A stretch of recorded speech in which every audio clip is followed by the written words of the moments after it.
Here's what's fun, right? So I'm a personality, and a big one at that. My mother always said, You're a character. I'm Yes. a character. Mom said I was always a legend in my own mind. I'd love to hear myself talk. No doubt about it. And here I am sitting behind a very technical live streaming podcasting system. And I've got Dr. Be Good and I both on the same screen. You're hearing us. And we're able to live stream not just to Dr. Be Good's Facebook page, but to my Facebook page, JP Kathy and the Crew's Facebook page, our Twitter Periscope page, our YouTube page. So right now you can catch Dr. Be Good on multiple platforms. By the end of next week, you'll be able to catch her on 30 plus platforms, plus our live feed streams. And so that's very exciting for us. We have figured out that while radio is great, what we have figured is people are now staying home. People are no longer in their cars going to work. That the live streaming world, podcasting world, starts at about 7:30 in the morning and goes until about 6 o'clock at night when dinner starts. And so we found that this is a better medium for us to get out our message, to talk to people, be entertaining for people. This is where it's at. And so we're very, very excited about where this is at. And so, of course, you've got a non-technical guy running a technical show at this point. And so there may be a few glitches this morning, but normally Charles Gura, who's our consultant and our tech guy at info@pro-multis.com, does a great job. And so we're excited. We've got Dr. Good with us this morning on the JP Kathy and the Crew network. And you too could have your own show. Again, don't use this as a barometer because I'm running the show this morning on a first run through. So poor Dr. Be Good gets to be my experiment again. And so, but we're excited. And Dr. Be Good, we feel like we can reach more parents, students, and more educators in this format. We have a lot of teachers and administrators on the feed that'll pay attention. And a lot of people already jumped on. And I'm telling people, hey, like Sharon Inman, who may not normally be on Ask Dr. Be Good, is now listening to Dr. Be Good this morning. Marty McClellan out of Maryland is listening to Dr. Be Good this morning. So absolutely. I just got to figure out why I keep losing Dr. Be Good. So I'm ready to turn it over to you there, Dr. Good. Oops, there you are.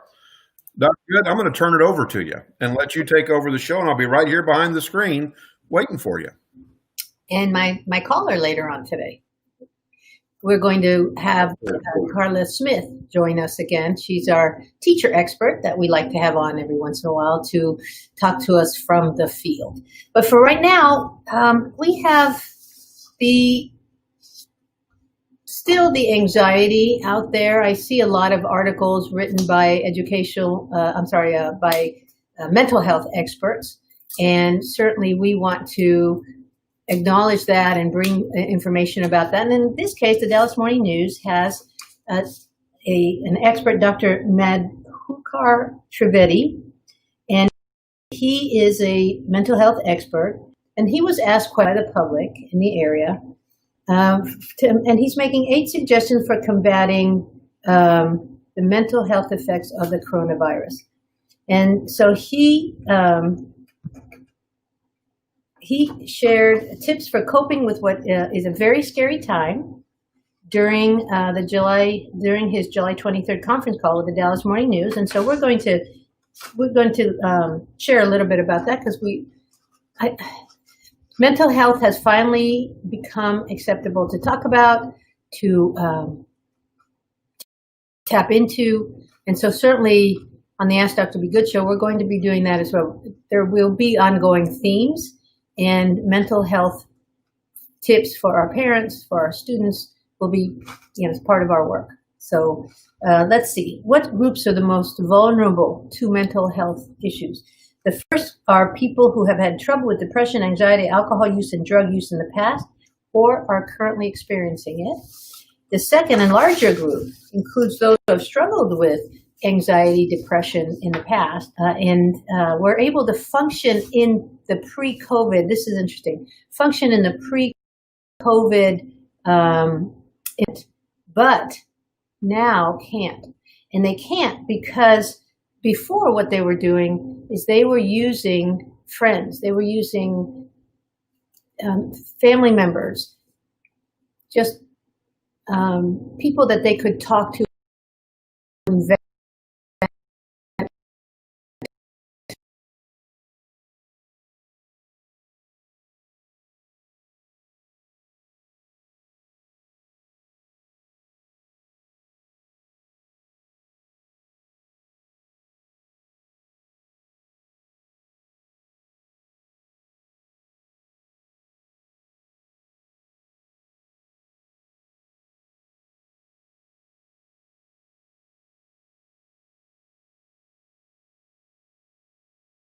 They're noticing the higher rates of domestic violence that we've talked about.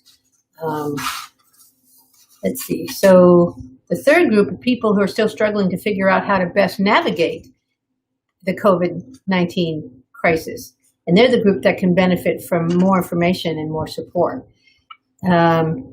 So one of the upsides of the pandemic, he says, is that insurance companies have recognized the need for mental health care, and virtual care has become more widely available. And that's really good to understand, that virtual care may now become the norm. People don't have to leave their houses. They don't have to think about getting in the car, finding the office. I don't know how many of us, I know I have, tried to find a doctor's office. The numbering system on the buildings is terrible. You finally get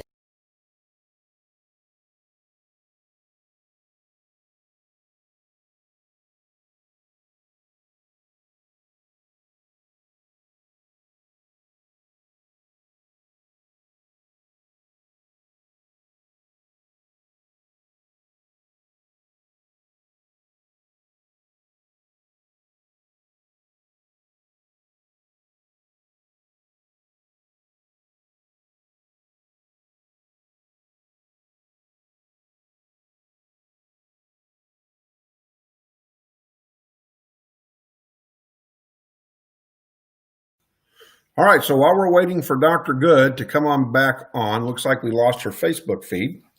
I know that she's got a great guest coming on here in a little bit, in Carla Smith. Certainly excited. She is a master teacher, so do get ready for her to come on. And again, we'll be figuring this out as we rock and roll and get the sound to work. Looks like we're losing internet connection, so that can happen. And we've got Charles chiming in on the show.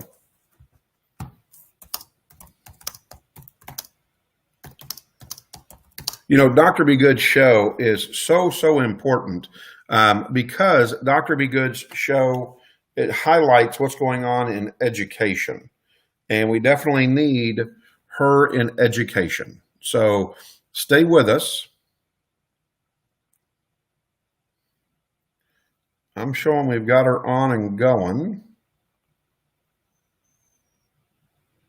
And so we will make sure that we get her back on and get her highlighted and get everything happening here. So my internet connection is good.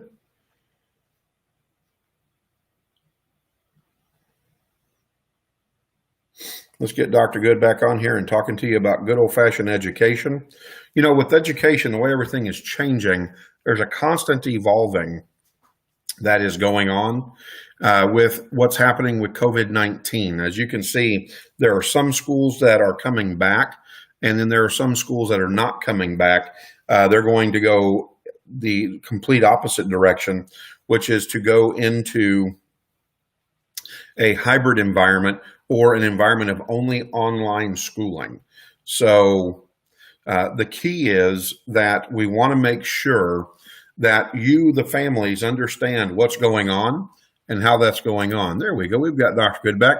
Dr. Good, I was talking to them about COVID-19 and the constant changing and the importance of tuning in to your show every morning that they have possible, and even catch the replays, so that there can be success in education for their families. And we do have Carla Smith with us, so when you're ready for her, just let me know. Okay, so I don't know how much time I missed. I had started talking about the need for always making sure that I touch back every once in a while on mental health tips. And I happen to, and you talked about the Corona change, and that change is leading to mental health issues.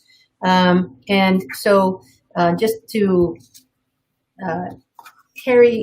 just touch base, because again, much like your show, you do it every week. I don't do it every week, but I like to come back every few weeks and make sure that I bring viable mental health tips to our audience. And Dr. Madhukar Trivedi answered questions from the Dallas Morning News audience. Well, how did we lose Dr. Good again? All right. So we'll get Dr. Be Good here again. Be patient with me. This is probably me hitting a button. There you go. Yep, we got you. I think our internet keeps dropping you. On my end, I'm running right now at a terabyte, so I'm running very fast. So sometimes internet may drop, not drop. Maybe there's some interference in the world, but we got you back, Dr. Good. Okay.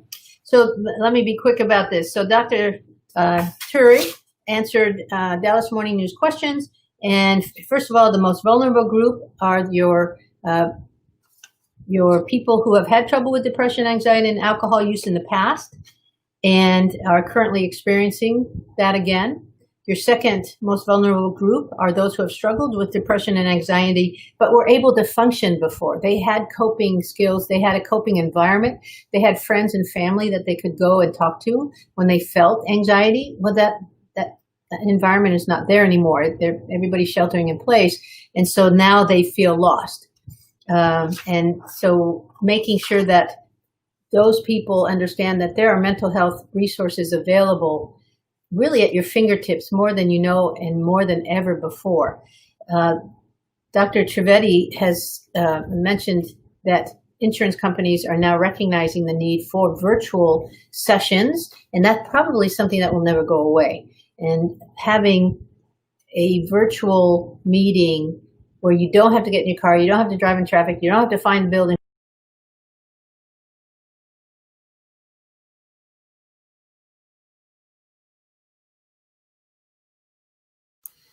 All right, we'll have Dr. Good pop back on again. Looks like I said, we're dropping the internet, picking it back up this morning. Okay. It's interesting. There you go. You're back, Dr. Good. Oh yeah, I've learned what to do on this side. So the other thing is, if you need mental health care resources, UT Southwestern has on their website resources. Dallas County and the City of Dallas all have mental health resources available. Plus, you've heard me talk about the Region 10 Service Center has mental health resources. And if you're not in the Region 10 resource area, Region 10 would love for you to tap into them, even if you're not, by the way. Region 10 is a very service-oriented organization. They are run by Gordon Taylor, the director, very, very generous-hearted man, and he would love for all of Texas to tap into the Region 10 mental health resources or anything else that they have on their website. So if you're in Texas, you can do that. The other audience that we need to pay attention to are teenagers. I'm sure most of you are reading, have read about the fact that that is, as far as school children, our most vulnerable group. They tend to have suicide ideation more. And so if you have teens at home, making sure that you are talking to them. You know, a lot of times parents are under the premise that if they don't talk about it, it won't happen. For example, if we don't talk to our kids about sex education, then they won't get pregnant. When in fact, research shows that parents who talk to their kids about sex ed have kids who tend not to get pregnant, and they have less of a pregnancy percentage of getting pregnant. So talk to your kids about how they're feeling. And really, sleep is so important for all of us, but for teens as well. They tend to want to, they tend to want to stay up late, talk to their friends, right? And then they sleep late and they get into that cycle of really not being part of the family because they're still in bed when you're at lunch, and then they're sluggish. And so try to get them to have a sleep-wake cycle so that they're not staying up late, sleeping too late into the day. Include physical activity into all of your days, not only our teens, and monitor the consumption of news, making sure that you and your kids are not really being bombarded. Don't have the TV on all day on the news channels. It's not healthy for any of you, any of us. We certainly, in our home, we stopped doing that a while back. Every once in a while, if there's news that's different than, than the norm, we might turn it on during the day, but TV stays off now. So, okay. One of the things that we have also learned in our new environment is that many districts have extended their opening of the first day of school. I know we did for 2 weeks. When we came back from our 2-week break, we had on the calendar, it was 3 weeks before we were supposed to open in a new remote environment. And my leadership came to me and said, can we have more time? So we now are starting 2 weeks later. Dallas ISD has extended, I believe, till after Labor Day.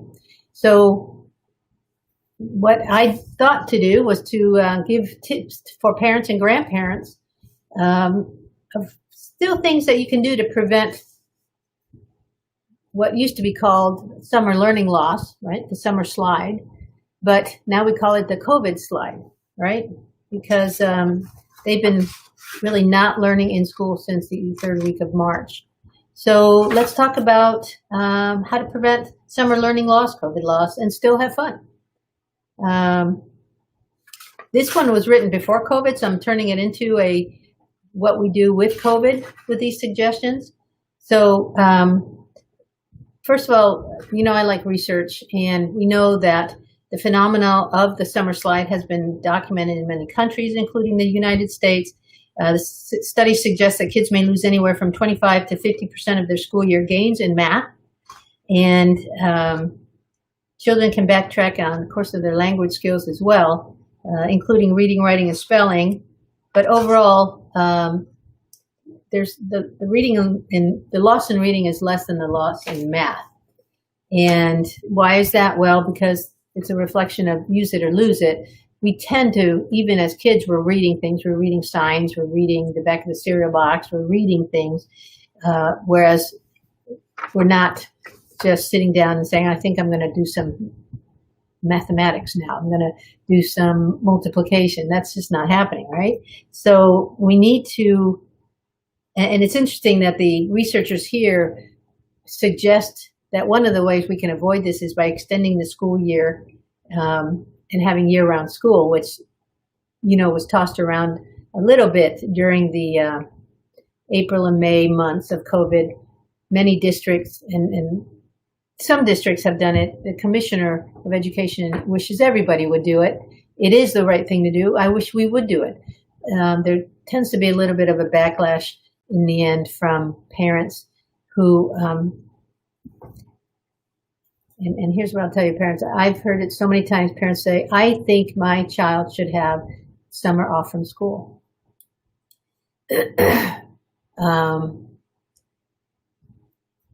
Research bears out the fact that that's just not a instructionally healthy thing to do. And so we in education battle the thoughts of adults who went through the school system a certain way and then want that for their child, even though today's kids are very, very different from when we grew up. And we being my age, your age, school kids are different because of technology, because of the internet. We're not raising the same kind of kids, and we need to have a different type of school. So we're going to have to work on parents a little bit to let that happen for us. So let's see. It's not too late to start a summer reading program. Book it.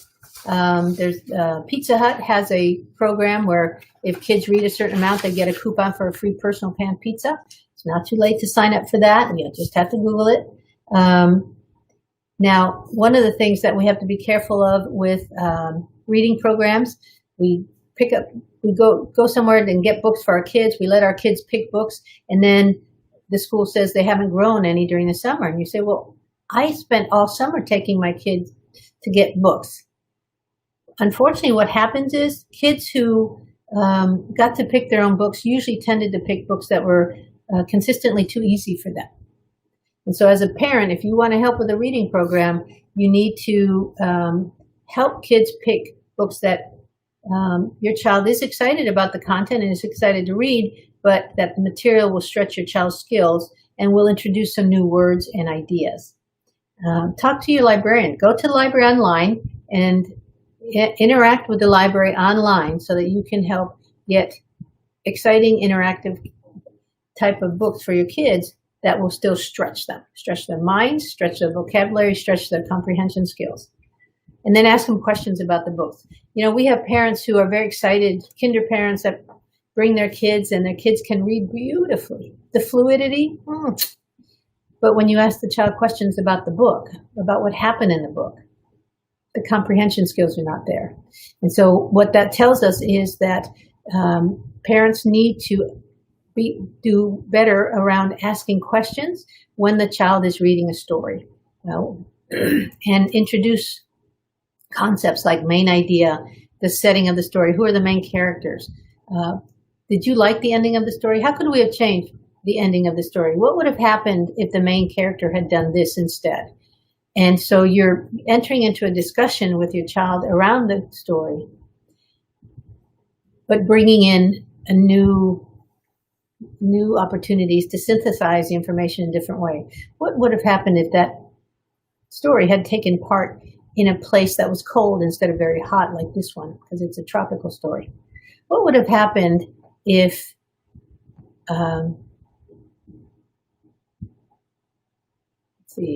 what would have happened if there had been another character involved that interfered with the story? There are question stems out there if you need them, but just entering into a discussion around the story with your child on a consistent basis will make that normal for your child and keep conversation flowing between you. And that's really important for parent-child relationships. All right, set aside time to review math skills. Your districts probably have done this for you because most districts have math software that they want you to do with your child at least every other day. They have math and reading, of course. But if all you do is every other day make sure that they're on for 30 minutes and you actually ask them to show you every other day for 30 minutes, you will help them tremendously.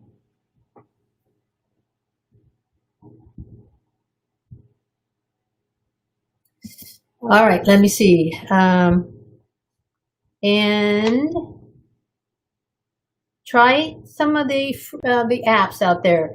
DragonBox has DragonBox app numbers is for grades ages 4 to 8 to develop intuitive understanding of numbers through gameplay. And then DragonBox Algebra 5 Plus is aimed at children 5 and up that secretly teaches algebra concepts. DragonBox Algebra 12 Plus is also available. There are so many apps out there. Some of them are free, and also just playing cards, helping with math concepts, playing cards with your kids, playing games, board games helps with that. There's so many fun ways that don't involve sitting down with a piece, with a paper, pencil, and a math problem that can keep the math concepts strong in your children. Okay, so let's go ahead and get our guest on, and let's talk to Carla Smith, our teacher expert that we like to tap into. I love having someone from the field available to really let us know when we talk about these COVID gaps, that, like, for example, I saw an article that said, as a new year approaches, how will districts address the COVID slide? And they had a term in here that I really liked, and I'm going to steal, and it's called unfinished learning. So it's going to be really important to understand the gaps kids have, the unfinished learning that exists when our kids come back to school. So I've asked Carla Smith, teacher extraordinaire, to reflect on what she, and I know she's not thinking about it the first time. She's been thinking about this all summer. What are you going to do? And let me sort of look at the question that I asked you about. Now that we're pretty much a remote world the first at least 4 weeks, how are you going to approach unfinished learning in your kids? Oh, isn't that the $1 million question? And when I've had people ask me, "Oh, how are you enjoying this really long vacation since March?" I have had exactly 1 week of vacation because I, for one, am spending my off time preparing for going back on in a way that looks like I know what I'm doing from the jump. Promoting for years, right? Yeah. So here's a mistake that I might have made a couple of times in March, probably less in April, definitely not in May or June, because I also taught summer school. So I had more time than the typical teacher to adapt and ask a different group of kids, the summer school group for math and reading versus the regular science kids I had, how they liked different strategies I had. So I could easily gauge what was working, what wasn't working. And I simply just asked the kids, if you want to know what kids think, ask them. And a lot of my colleagues never just asked the kids, did you like that assignment? How'd you feel about that? Was that boring? How was my lesson today? What if you actually asked kids, did that help you learn? What would you rather do instead? So I've had to definitely release some of the learning, a lot of the learning. And I also realized that I talked to you about the project-based learning piece. What myself and a lot of others think of project-based learning wasn't project-based learning. It was like the dessert projects at the end. Yeah. And instead, I kind of was explaining it to students. I said, okay, imagine the project is Thanksgiving dinner. The project starts immediately when you're at the store buying the stuff. So from beginning to end, instead of the project being the table and everything's on it, everything you did for weeks up until that dinner preparing is the project. So now I'm planning my lessons for the fall, thinking of it. That's how I frame it in my head. Okay, is this helping the dinner get on the table? That's the ultimate result. If it's not, I ditch it. And I'm working on a really great team out of SMU. We're kind of, racking each other's brains. And there are times where it gets brutal. And they're like, that's not a line. I'm like, what do you mean it's not a line?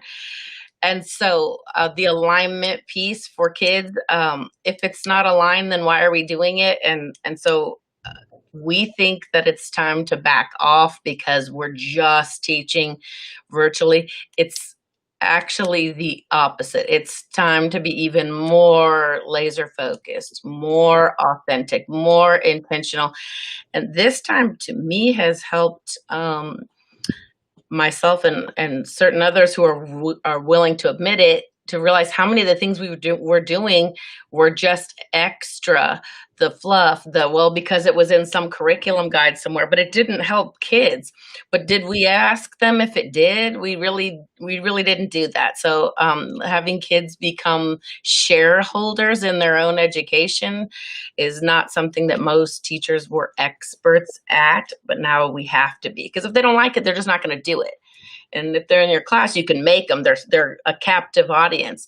But now when they're just not logging on to Zoom, that's your feedback. They don't want to come to your class. So It's a different way of showing the same message that it's not engaging. exactly. And so we are about to turn in today our second project.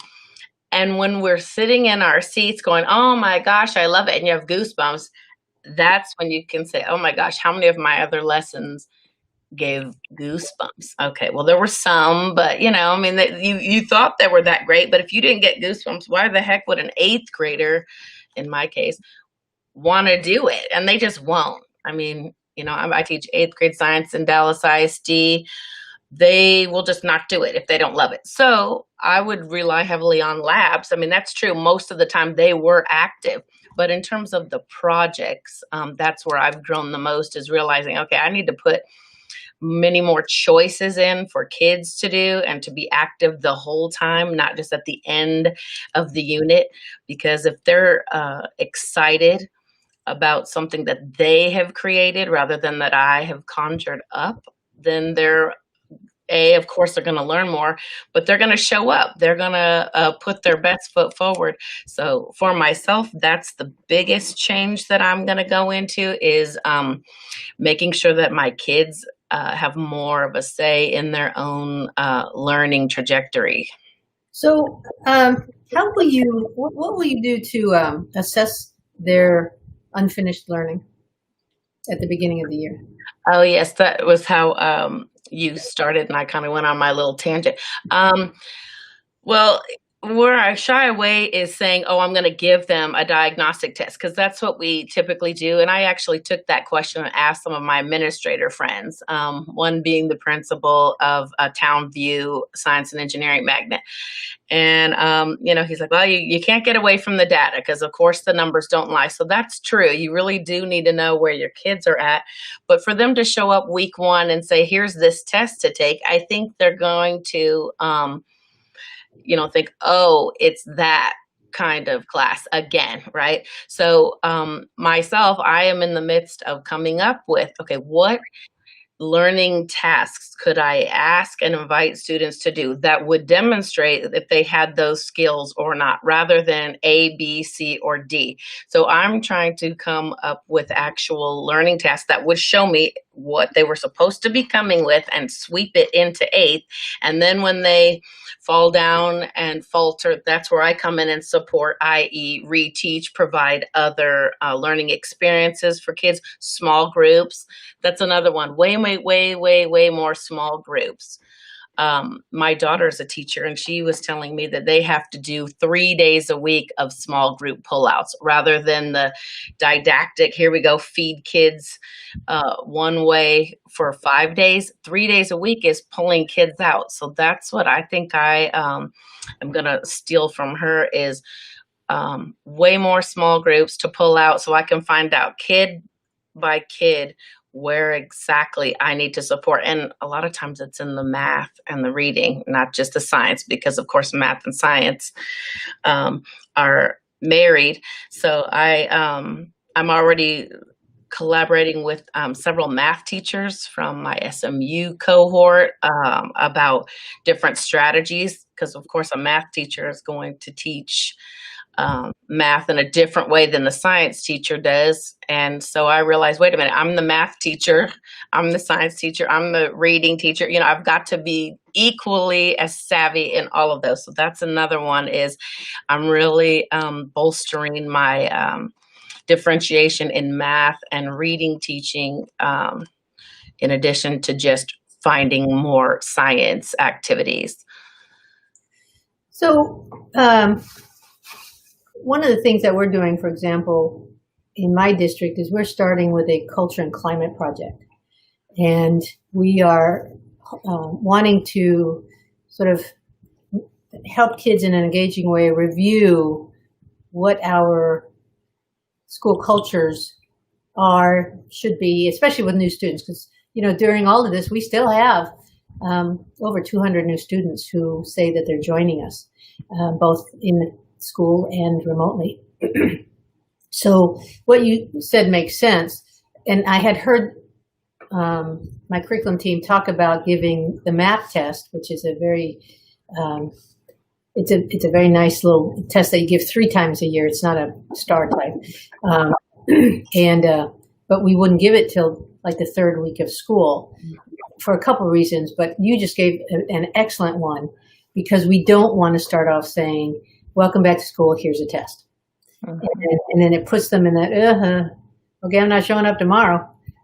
Instead, we have this fun culture and climate project, which includes going over, we have a STRR, safety, trust, respect, and responsibility, that's our part of our culture traits, and it's also part of the New Tech Network that we use. And so we're able to infuse those character pillars in growth mindset opportunities in fun and engaging ways. And so I know that we were giving the test 2 or 3 weeks down the road because we want to make sure we had reached all the kids, but I think we need to add your reason to that, and that is, let's hit them with fun school first.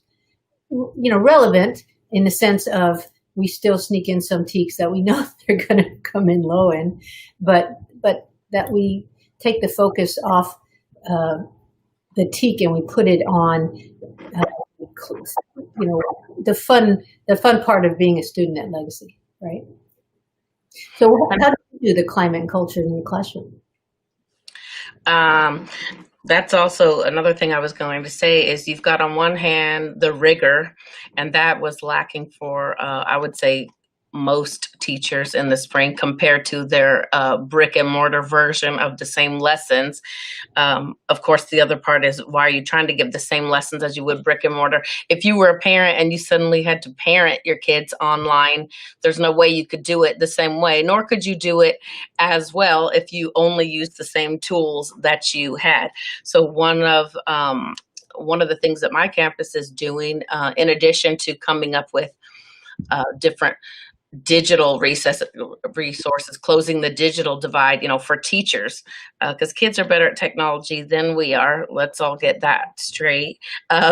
Kids will tell you a lot more about how your computer works than we usually can. And I've asked kids that. But as far as the cultural piece, we're coming up with, we just took a survey our administration sent out last week and asked us to rank all of these different culturally sensitive topics. Do you feel this way and that way? It was like 5-6 pages, and I was pretty authentic in my responses. It was a select team from the campus who they predicted would be brutally honest, and the honest truth is, no, we aren't talking about the things, even staff member to staff member, to come back and not address, gee, we had a lot of protests this summer. What were those about? If you don't even acknowledge the elephant in the room, then I think you're dismissing it. And a lot of kids are going to feel like you are not seeing their struggle. And so that's something that in my summer school group, that was a really big deal. There was riots and protests throughout June. And we talked about that, while we're reading books, and kids said, I think it's happening because it makes me feel. So if you allow kids to share their voice and their ideas, that goes a long way in their feeling that they belong in your classroom, that they can be themselves.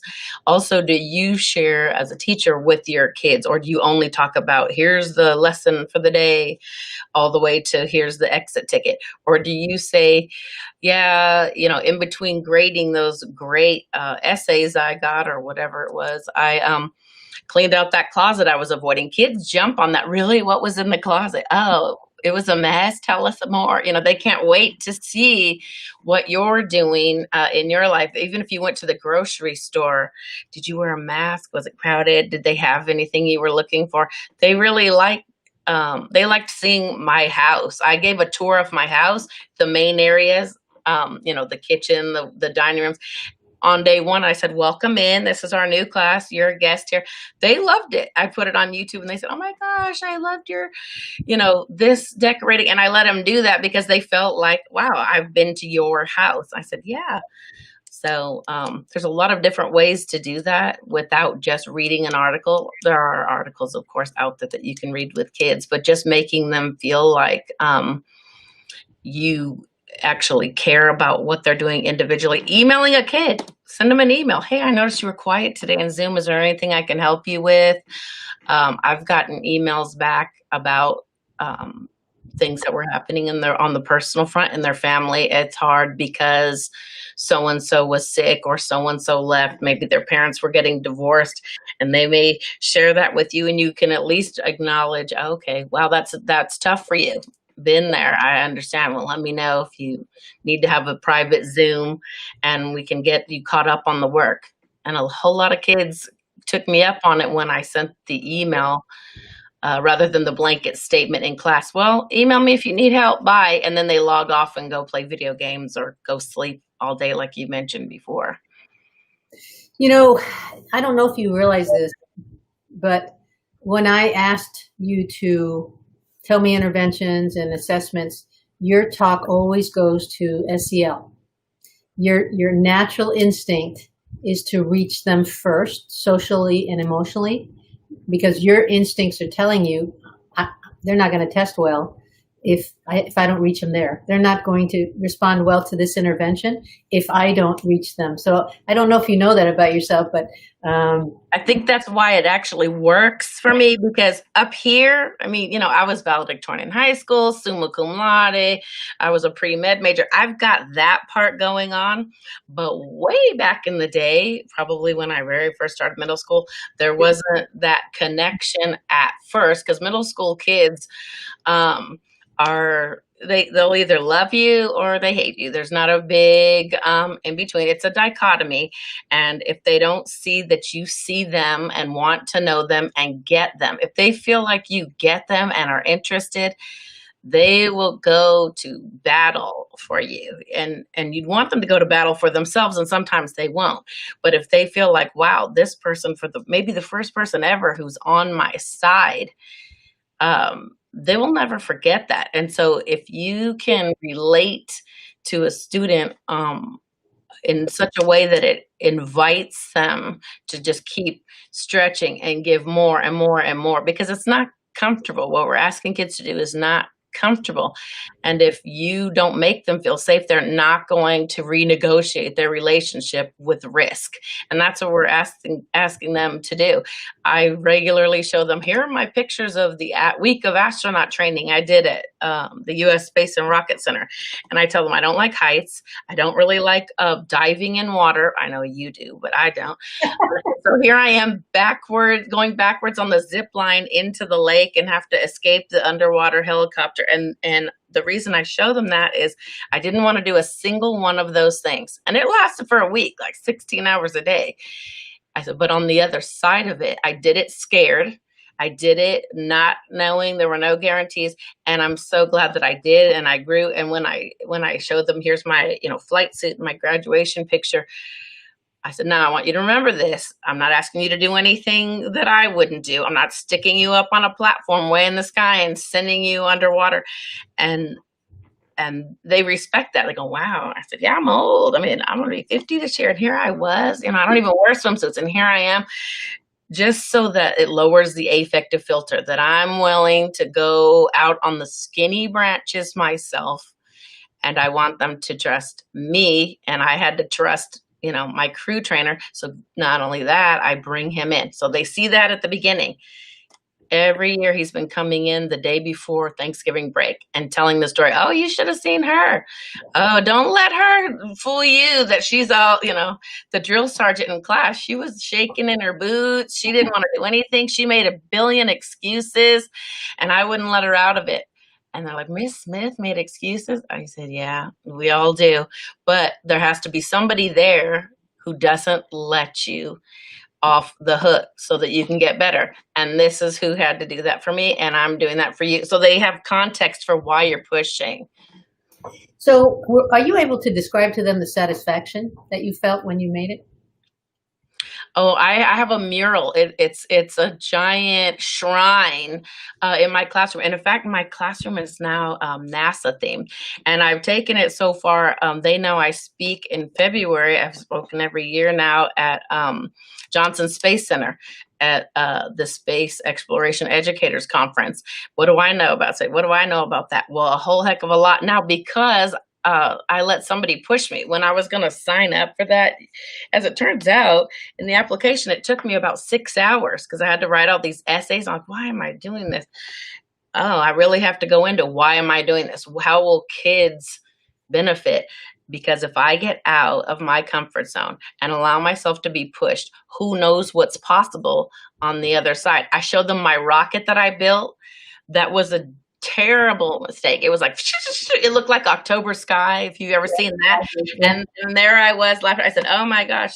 And they can't believe that I was such a failure. And I said, it was awesome because I'm not one who likes to fail. I'm the straight A student that's the perfectionist. And that didn't work there. It didn't work. I wasn't perfect. In fact, I was bad at all of it. And now to be able to so openly share that, that allows them to see a side of me that most of the time I don't show. It's I've got this and it's all perfectly, methodically laid out. This was a train wreck. And because I allowed that to happen, I allowed that space to go, okay, it's a train wreck. And now what do? I went, okay, that's really what scientists do. That's actually science. I was doing science then, not when I had it all figured out. And so that's why I told them, this is how I know how to teach science, because here I am bombing. Look at this mistake. Look at this terrible thing. And So- they go, oh. So I'm just curious. As you were talking, you were saying labs. How in the heck are kids going to do your labs remotely? Yeah, right. That's been the biggest struggle. That's been the biggest struggle because yes, we've had to go. There's several interactive sites that I've found where the kids are manipulating variables. It's not the same by any means. Okay. And there's a certain limit. Like I can't tell kids to go get these certain chemicals out of the garage and mix them in the house, right? There's a safety issue there and they don't have that. So some of it is cool demos where, at least last year, I could say, hey, remember when we did? And then I could do another demo. Sadly, we're going to start out the year teaching chemistry to kids who don't remember because they weren't with me. If, the kids that are either choosing to be remote or if we all go back remotely, we don't know. It's September 8th. So that makes me sad. So I've had to go and find, okay, well, what are the best videos? What are the pieces that they can do? Like, what can they mix the kitchen chemistry piece where it's like, oh, there's no, it's not going to go, wrong. Yeah. Yeah. Because you can't just have them sit and watch you, that's not good either. So that's where I thought, okay, I'm going to embed some of the things that they would normally be doing at home, like cooking. Okay, so where were the chemical reactions when you were baking cookies? Okay, so then that's actually quite an advanced equation that would go along with that if you talked about the effect of baking soda on. So you can, figure out what it is that they're doing already at home and identify the physical and chemical changes that they were causing. If they're chopping up the onion versus when they're cooking it. So it's not as quote unquote cool as all the fancy chemical reactions we can cause in the lab. But what's cool about it is when they figure out I was doing a chemical reaction, all I was doing was making, whatever the dish was. Yeah, that's a chemical reaction. I found that they got excited about that. As mundane as it was their chemical reaction. Well, yeah, when you bake banana bread, right? Or an egg, the permanent change in an egg, and then when they got interested, then they can go down the rabbit holes of the internet and find what other chemical reactions are you doing on a daily basis.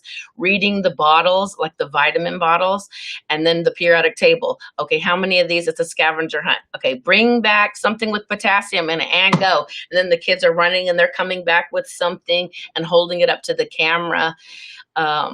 some things like that. So you have to try and almost gamify it. But okay, if you think you can find an alkali metal, and go. So then they're checking the chart. What's an alkali metal? Lithium. Oh, a battery. So I thought, okay, this isn't as hard as I thought it was going to be. They've got chemistry all around them. They just didn't even realize it, and you get to bring it out of them. So here's, as you were talking, I think I need to have you on. I don't know if next week we need to talk about asynchronous versus synchronous instruction and how that looks in the classroom. So I hear that we have questions, which I can't really see. So let's see, JP, can you bring them up? Can you either type them or just come on and ask the questions?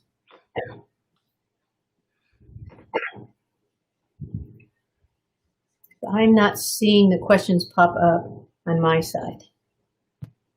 What will math support look like? Okay. Ooh.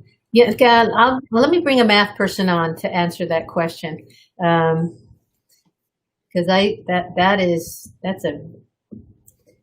going to require an expert. What's another question? Can you see them, Carla? That's the only one I saw. I actually asked one of my partners, she's a math teacher, last night. She says, I'm going to assume they know nothing. And I'm going to teach every lesson as if they know nothing. In other words, you're embedding that scaffold all the way up. Instead of starting at the top rung of the ladder, you build it all the way up. I always compare it to the double helix of DNA that you're winding and winding. But in between the helixes, it's got the little connectors all the way up. And if you lose those connectors, that's a mutation. So education can have mutations because you've got those little missing connections. So we only have really 4 minutes left. So I want to thank you. I can tell that you need to come on and again, asynchronous versus synchronous learning, I think, is something we've talked about a lot, but we really haven't talked about what that looks like in an actual classroom. So I know you've been having to think about that. And